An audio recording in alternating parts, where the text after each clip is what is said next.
Donc, nous reprenons l'action avec, tel que promis, le numéro 5 de la page 95 toujours. Donc, vous allez voir, dans celui-là, il y a une petite twist, là, comme on pourrait dire, là, qui rend la tâche un petit peu plus complexe que par rapport là, au numéro 6.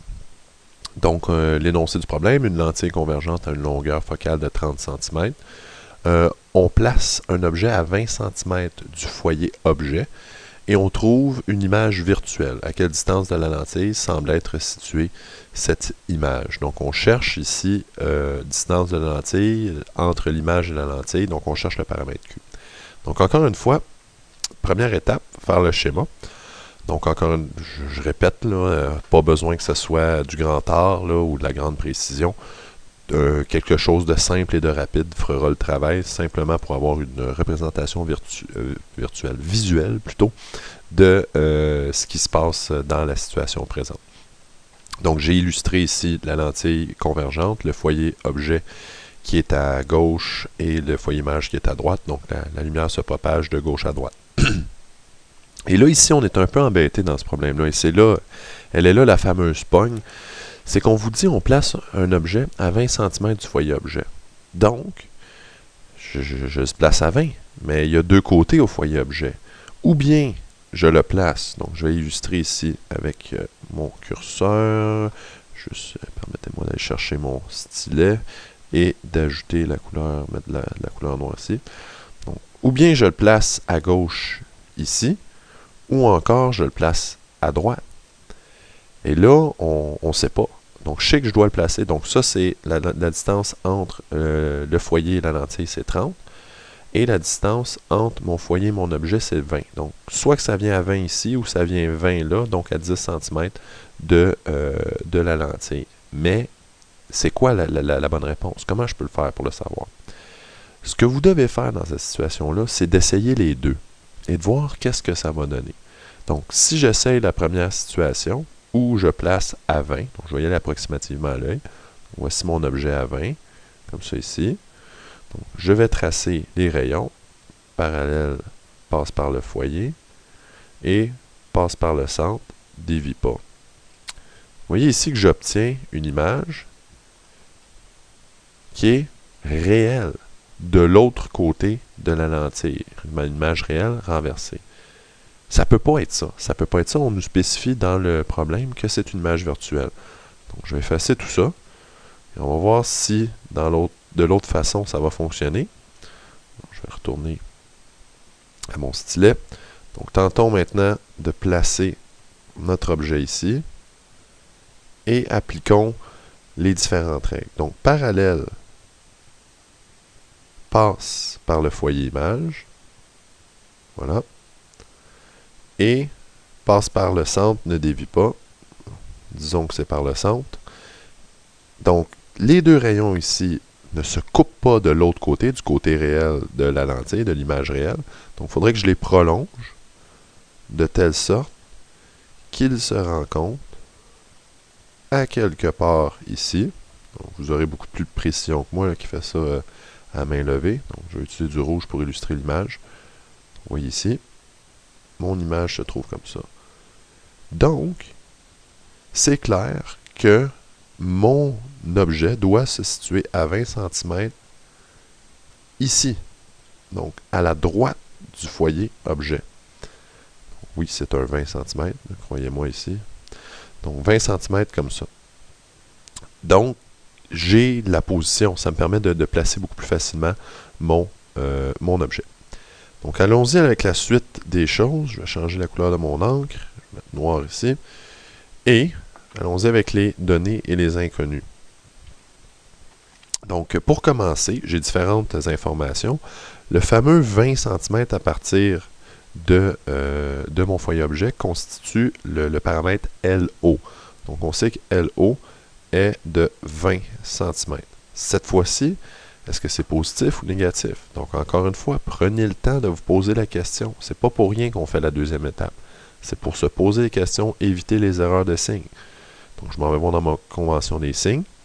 Et vous allez voir qu'à LO, donc dans la convention des signes, ça nous dit, donc si l'objet est situé après le foyer objet selon le SPL, le sens de la propagation de la lumière, alors, donc, la donnée ici est négative. Donc, voilà. Également, donc, LF, donc la distance focale, donc c'est une lentille convergente selon la convention des signes, c'est positif, 30 cm. Donc, dans ce cas-là, on cherche le paramètre Q, on ne cherche pas le paramètre G, donc je n'ai pas besoin d'indiquer cette chose-là ici. Là. Donc, on cherche seulement avec le paramètre Q. Et autre chose que j'aurais pu faire dans cette situation-là, que je n'ai pas fait ici, là, mais c'est pas tellement grave. Ben, à vrai dire, il y a plusieurs façons, encore une fois, de résoudre le problème, là, on s'entend. Mais celle que je vais choisir ici, je peux déduire, avant de commencer, avant d'aller dans les formules, une autre information. C'est la position P, donc dans la distance entre mon objet et la lentille. Donc, si je sais que ma distance focale est 30, que la distance entre mon objet et le foyer objet est de 20, bien, je sais que ma position P est de 10 cm. Et cette donnée-là sera positive. Pourquoi? Parce que mon objet est un objet réel, se situe avant la lentille selon le sens de la propagation de la lumière. Allez voir dans ma convention des signes. Et donc, j'ai cette information-là. Et ça va nous aider grandement pour la suite des choses. Parce que justement, si on y va au niveau des calculs, moi je cherche le paramètre Q. Quelle est la façon la plus simple de trouver cette réponse-là? Ben, je peux aller fouiller dans les formules du grandissement. Formule du grandissement, rappelez-vous, c'est une longue affaire. Là, donc, G est égal à HI sur HO. Il y avait, entre autres, moins LF sur LO. Il y avait également moins LI sur LF. Et il y avait aussi moins Q sur P. Donc ça, c'est une longue égalité qui se répète. Et moi, ce que je veux porter à votre attention, c'est que dans tout ça s'égale. Fait que je peux prendre n'importe quel des termes et l'égaler à un autre. Et moi, si je regarde en fonction de ce que j'ai LO, LF, Q. Et je cherche, excusez-moi, donc j'ai LO, LF et P, je cherche Q. Donc, qu'est-ce que j'ai qui peut me permettre justement de trouver ça? Ben, voici tout ça. Donc, moins LF sur LO, ça c'est deux paramètres que je connais, moins Q sur P, un paramètre que je connais, une inconnue. Donc, ça va bien, c'est tout ce que j'ai de besoin. Donc, ce que je vais faire, je vais prendre ces deux paramètres-là, je vais en faire une égalité, moins LF sur LO est égal à moins Q sur P. Bon, je peux annuler les deux signes négatifs de chaque côté, c'est pas nécessaire. Et j'ai juste à remplacer, tout simplement. Donc, LF, c'est 30. LO, moins 20. Q, c'est ce que je cherche, donc on va l'indiquer ici. P, c'est 10. Donc cette fois-ci, je veux trouver le paramètre Q. Que faire? Ben, c'est une autre leçon du produit croisé. Donc pour trouver le paramètre Q, je vais multiplier les deux extrêmes ici, donc 30 et 10. Je vais diviser par moins 20. Donc Q va être égal à 30 fois 10 divisé par moins 20.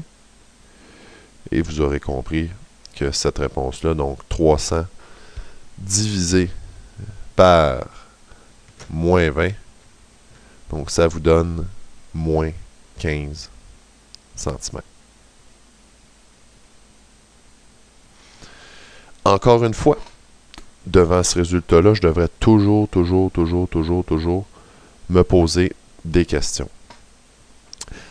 D'abord au niveau du signe, parce que je viens de constater que ici, j'avais une réponse là, qui me donnait moins 15, une réponse négative. Est-ce que ça fait du sens? Bien sûr, allez consulter votre convention des signes.